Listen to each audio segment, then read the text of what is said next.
I'm Stacy Grinsfelder. And I'm Daniel. And you're listening to True Tales from Old Houses, the Minisode. Oh, thank God it's a Minisode. Sorry about that false start. Hey, Daniel. Should I explain?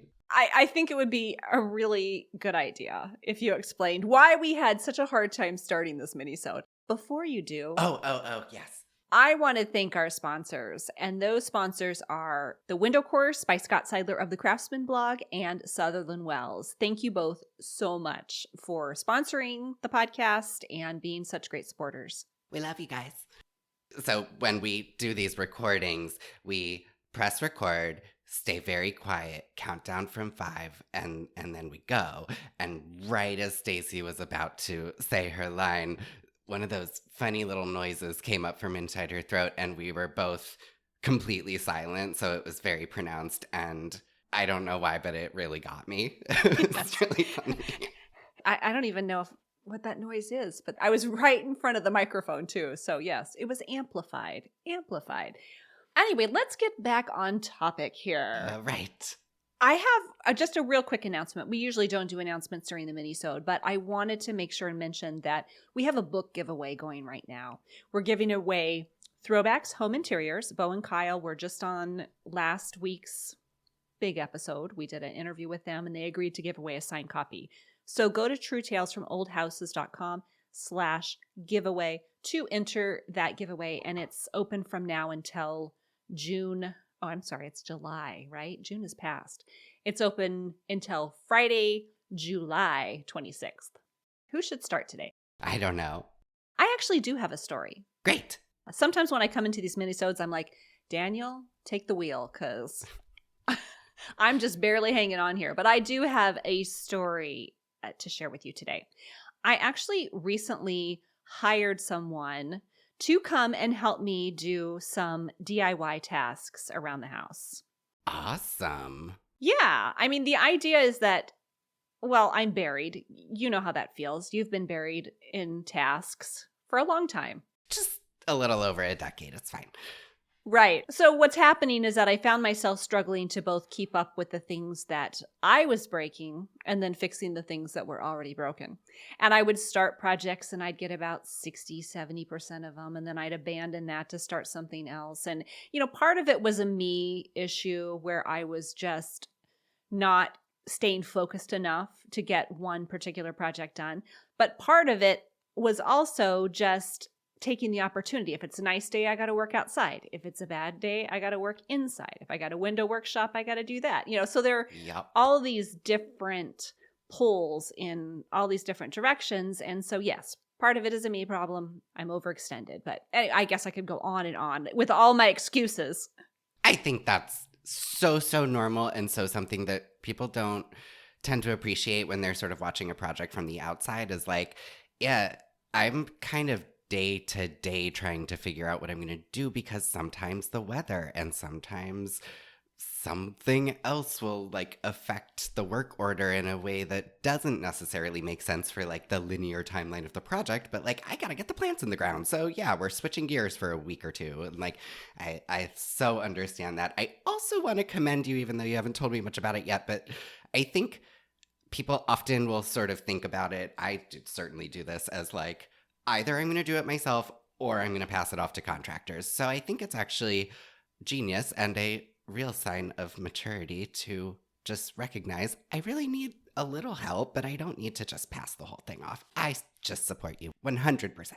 Well, thank you very much. So I hired this person. I wrote a very specifically worded job posting. I went to my local Facebook town group, which is just a mixed bag. It's a mixed bag, yes. It's one of those places where you go and you think, oh goodness, are you really my neighbor? Because I would prefer that wasn't true. But anyway, lots of nice people, but lots of people letting their crazy show. Oh yeah. And I posted it knowing full well that I was going to get some responses that were like, yeah, that's a great idea. Other responses I was going to get were not going to be that. They were not going to be favorable. Over trying to hire a second set of hands? That's a problem for people?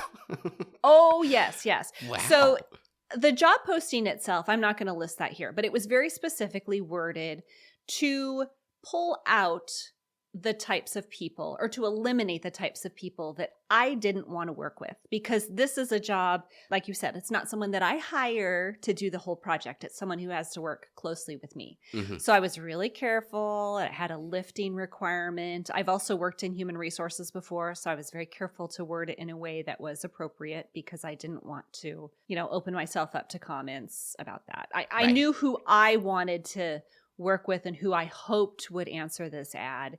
And so I created it with that in mind. With like a specific person or a concept of a specific person? Really the concept of a specific person. Okay. Yes. Well, I guess kind of a specific person. I was willing to be flexible. It's just that I thought, okay, if I could see that perfect person who would come and work alongside me, this is what that would look like. And so I did tailor the ad for that. Right. Does that make sense? Yeah, except you didn't send it to me. I'm not that person. Oh, you are that person, but you okay. live 5.5 hours away. So that's a bit Yeah, of a but deal breaker. I could move. You have a spare bedroom now. You could pick between 3 spare bedrooms right now. In Perfect. fact, I could even set aside a little suite area for you if that's what you really wanted. But again, just remember there's no air conditioning here. Oh, never mind. This person, I just wanted them for the summer. So this is like a 6-week period. So the stakes were pretty low for the person taking this job. This wasn't like, this is a full-time job. So some of the responses I got, the negative responses were things like, you're exploiting people. By paying them? Well, they didn't feel like I was paying them enough. I mean, that's fine, but yeah, you're paying. This is not an unpaid internship. No. So they were getting paid for this. The hours were very flexible. I set them between 7 and 4 just because I didn't want to work alongside anyone after 4. I like to kind of be done by that time and move on to whatever I want to be doing. One of the other comments I got was that I was a rich person trying to hire a slave. Wow. People really went, wow.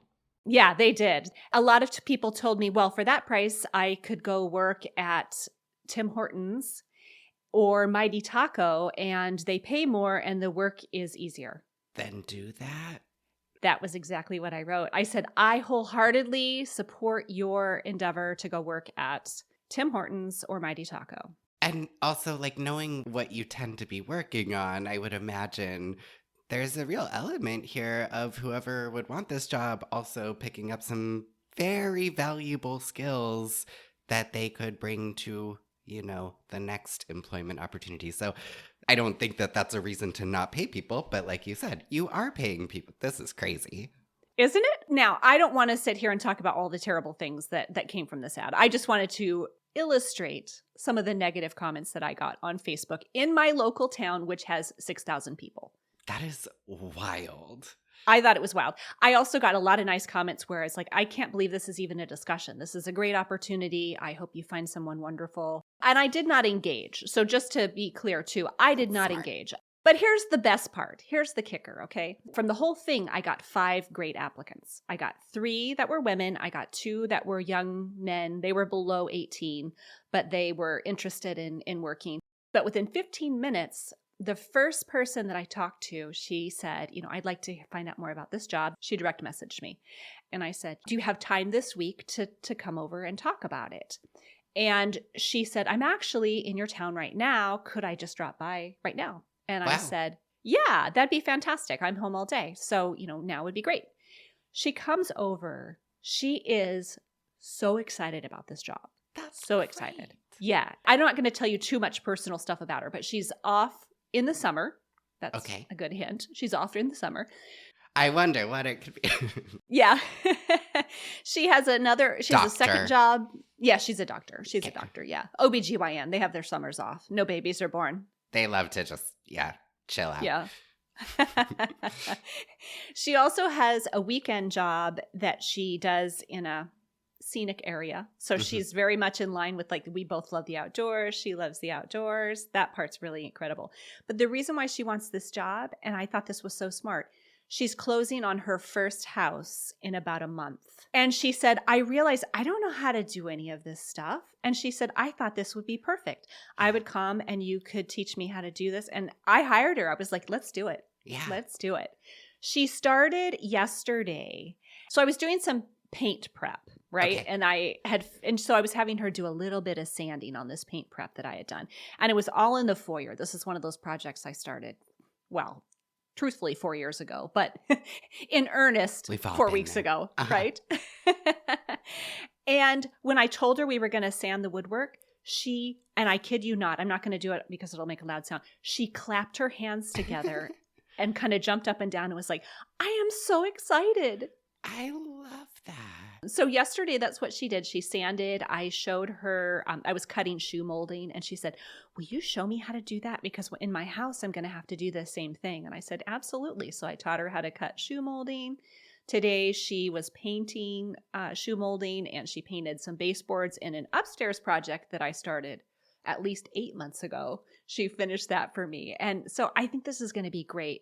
Everything I tell her, she's so happy to hear it. And That's she's great. yeah, she's like, do you mind if I ask you a question? And I said, no, anytime you have a question, you ask me, even if we're not working on a project related to that question. I said, I'm here. We'll work together. And I have so many jobs here that honestly, I can find something for her that tailors her work to her new house that's coming up in 4 weeks. 1,000%. That is really exciting. I love it. I also think, yeah, point proven. Like, this person is excited to be there and gather skills and is getting paid for it. Yeah. What is the problem? I don't know. I'm still mad about the Facebook people, but I'm pretty sure they just derive some enjoyment out of trying to stir the pot. Yeah, And, when definitely. they stir the pot and other people add to their disgusting soup that they are making, then it just makes them happier, Yeah. happier and happier. So once I did an edited to add, the job has been filled, and then I turned off commenting but it was an interesting experiment. I knew what I was getting into, but the TLDR and the best part of this whole story is that I found someone amazing who was exactly who I was hoping for. That is so exciting. So happy. Also, Thank a you. little like, wow, you entrusted painting on the first day. She must be really something special. I did. And I channeled my inner window restoration workshop teacher. One of the first things I say to them is, you are going to make mistakes, and that is part of this process. And so I feel like you're right. Painting is something that you and I both feel needs to be done a certain way. But I just really felt like she could take direction well. I just felt like she really wanted to do a good job. And she did. She did amazing. So very happy. That is just so great. I am so happy for you. So she'll, in theory, stay until right around Labor Day, I guess? Probably a little bit earlier than that. Probably mid-August. Okay. She'll be from now until mid-August because, she has summers off. That's like peak time for pap smears. Right? Yeah. She's got to go back and do routine appointments for her obstetrics clients. And, I got to say pap smears on the radio. You did. Don't You did. quite know what it is, but heard it before.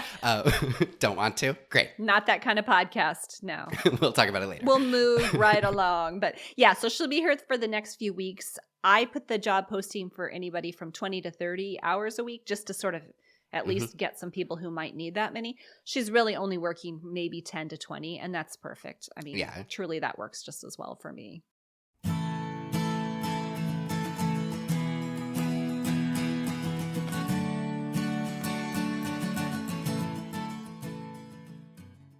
True Tales from Old Houses is supported by The Window Course.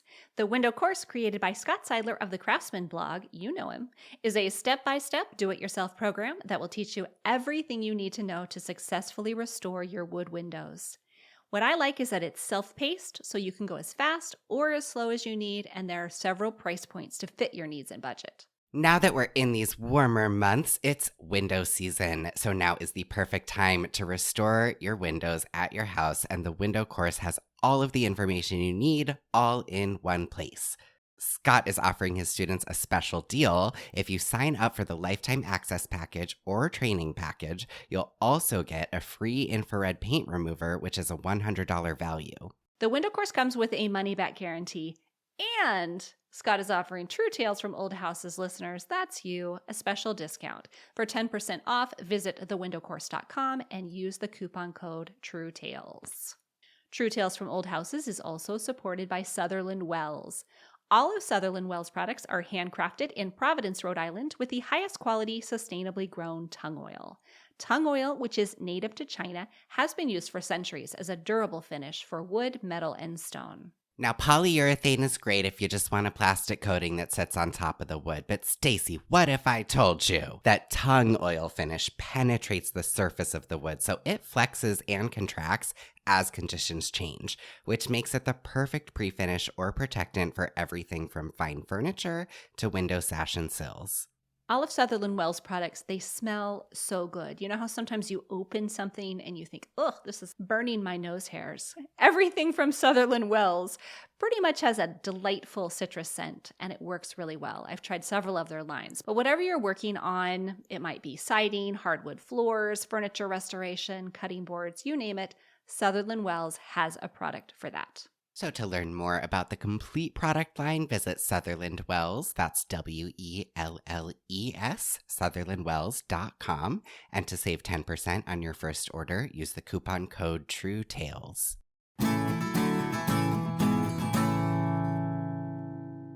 I believe you have a follow-up on something. You want to share a little detail? I'll say truthfully, things are going less well here in terms of outsourcing the things that I want. So, number one, I am still waiting on a contract for the cottage, No. which is very stressful given that it has been 3 weeks since the accepted offer. I'm like, what is going on? Yeah, what is the holdup? Honestly, I think lawyers who don't seem to have any kind of rush. And, Frank, I don't know. I mean, last week it was, the week was really busy because Juneteenth. And it's like, you're a couple white dudes. Like, sorry, you might have had off work, but come on. Juneteenth did not mess up your week, sir. And it's just kind of been like that. Huh. I called the other day and they were like, so this is a Monday I'm calling, or Tuesday, and they're saying, oh, yeah, the other lawyer sent something on Thursday, but then I was out of office Friday, so then we didn't get it till Monday. I'm like, does anybody have any sense of urgency around this? Because, my deep fear is that other houses are going on the market that if these people weren't in contract, I'm sure they would be looking at them, and hopefully they're assuming everything is fine, but, I'm at this point so tempted to, try to track them down just to be like, I fully intend to sign this. We're both in the same boat.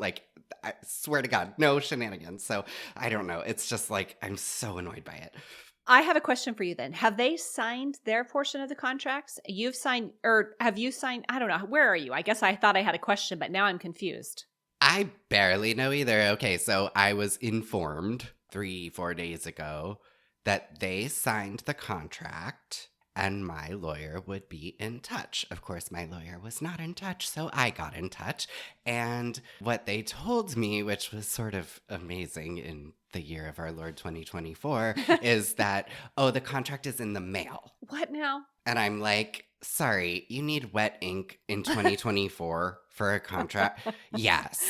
Okay, well, the problem here is that I'm leaving town on Monday, and so if it's not here by then, I'm not going to be able to sign it for another 4 or 5 days. Oh, no, you can sign it on DocuSign or whatever. What? None of this makes any sense. And I haven't seen the contract. So they've signed it, but I don't even know what it says. I assume it says exactly what it should say, but... Maybe they could fax it to you. Yeah, that would be great. Come on. Have you ever been asked for a fax and you're like, fax? Yeah. What is wrong with you? I mean, even though I absolutely know what a fax machine is, but I like to be like, what's that? Because I think it's funny. Well, I'm very sorry that those contracts have not been signed. It's okay. I know how stressful that is. And it's just, it feels unfair in a way to put everybody in that position when it could be so easy. Right. Because the other element there is that we are now less than 3 weeks away from when they want to close. And like I think I mentioned before, maybe did I mention? I'm also trying to sell the house with at least some of the contents that I put in there for staging. And so that conversation doesn't start until after we're in contract. So now we have 2.5 weeks for them to tell me everything that they want, and then for me to clear out this house. And there's like big furniture pieces in there. So if I can't, I'm so annoyed. Yeah. Anyway, just sort of top of mind, but it's just irritating. I have so many thoughts, but I get it. I'm just feeding into the fire there if I keep talking about them. But I guess I just find that unusual. It's been frustrating. That being said, obviously, it's very nice to have an accepted offer, and I don't really expect anything bad to happen. And all of this is just sort of me spilling my stress onto this microphone, but it's driving me crazy. I'm so sorry. Do you have at least any good news about the air conditioning? No, none. Oh, no. So here's the update on the air conditioning. Let me just tell people real quick, just as a reminder. But basically, we had talked about what you were going to do with the money that you made from the sale, and you had some debt to pay off. But one of the things you hoped to do was to get air conditioning in your current house. And go. Correct. So where I started with this air conditioning thing is maybe where other people might have ended, but I started with what I thought was probably going to be pretty much definitely the most expensive thing, but also what I do think is basically the best solution for my house, which is a high velocity air conditioning system. The way that works is the duct is a 2-inch nylon tube that is easy to snake through walls and ceilings and stuff. So it's really basically designed to be retrofitted into old houses. That being said, it's a proprietary system. There's only a few companies that make them. Unico is sort of the big one. There's also, along with that, because this is not a super standard thing, there's basically certified installers. So you have a pretty small pool of people who can do this. It's not like you can just hire anyone to put that Mitsubishi thing on the wall and it works. I had this one company out so far, and it was the owner of the company who came. Very nice, very knowledgeable. I really, really do not like pricing exercises, like having a contractor spend a bunch of time generating a quote for something that you have no intention of doing. But I couldn't get out of him even like a very broad ballpark of what this might cost. So I'm like, okay, I want you to price 2 things for me. The first is doing high velocity throughout the house. Make sense? Yeah. Second is doing a ducted heat pump system only on the second floor, because there's no real reason to do high velocity on the second floor because the ducts are all in the attic. I see. The only reason to do the high velocity is to get them downstairs, in my view. Gotcha. So let me stop you again real quick, because I just want to point out that that's a really good way to do it. You can get a bid in more than one way, in case anyone listening hasn't tried that before or felt like they should only be asking one way. You can absolutely ask for a bid in a variety of ways. I do that a lot, especially if a contractor, which I get why they are, but like if they're just like totally cagey about even a ballpark, like, which happens a lot, it's just right.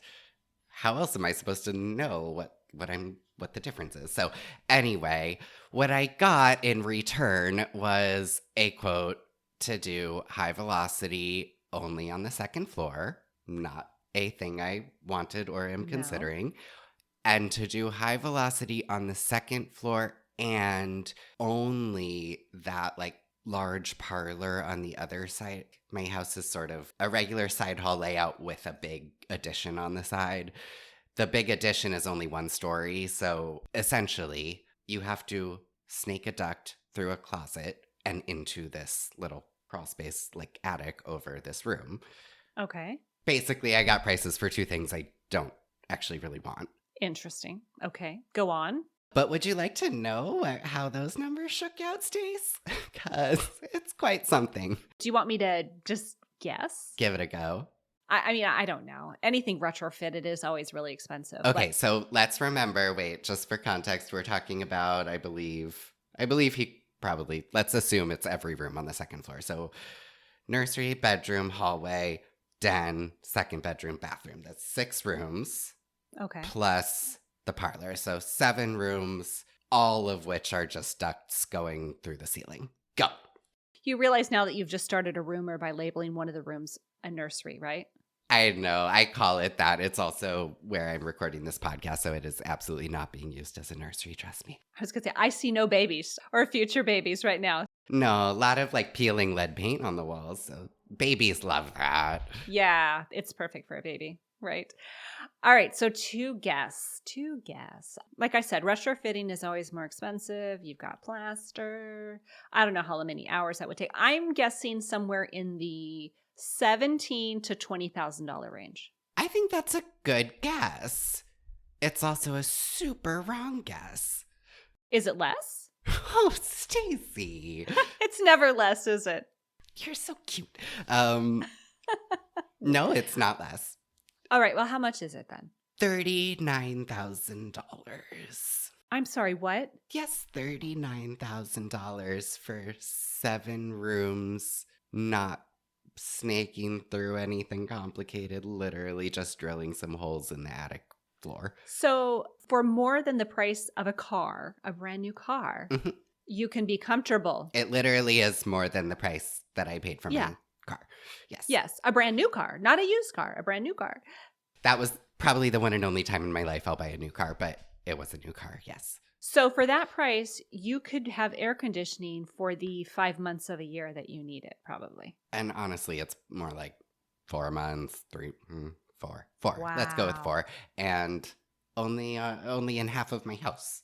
Right. It's just like, goodness. Are you crazy? But this is also what's very annoying is this price is sort of irrelevant because that's not, why would I do it? I don't understand why I would go with that system to only do what we can do with any system from the attic.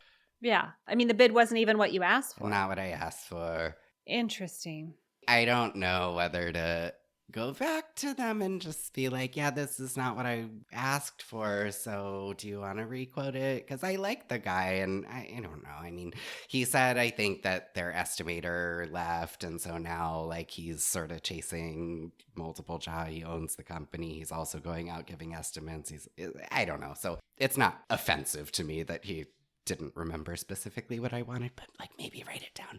It feels like maybe it would be worth going back to him. I would probably, because you've already established that he's been to your house. I mean, that in itself is a separate project, is getting the person to come, start talking about it.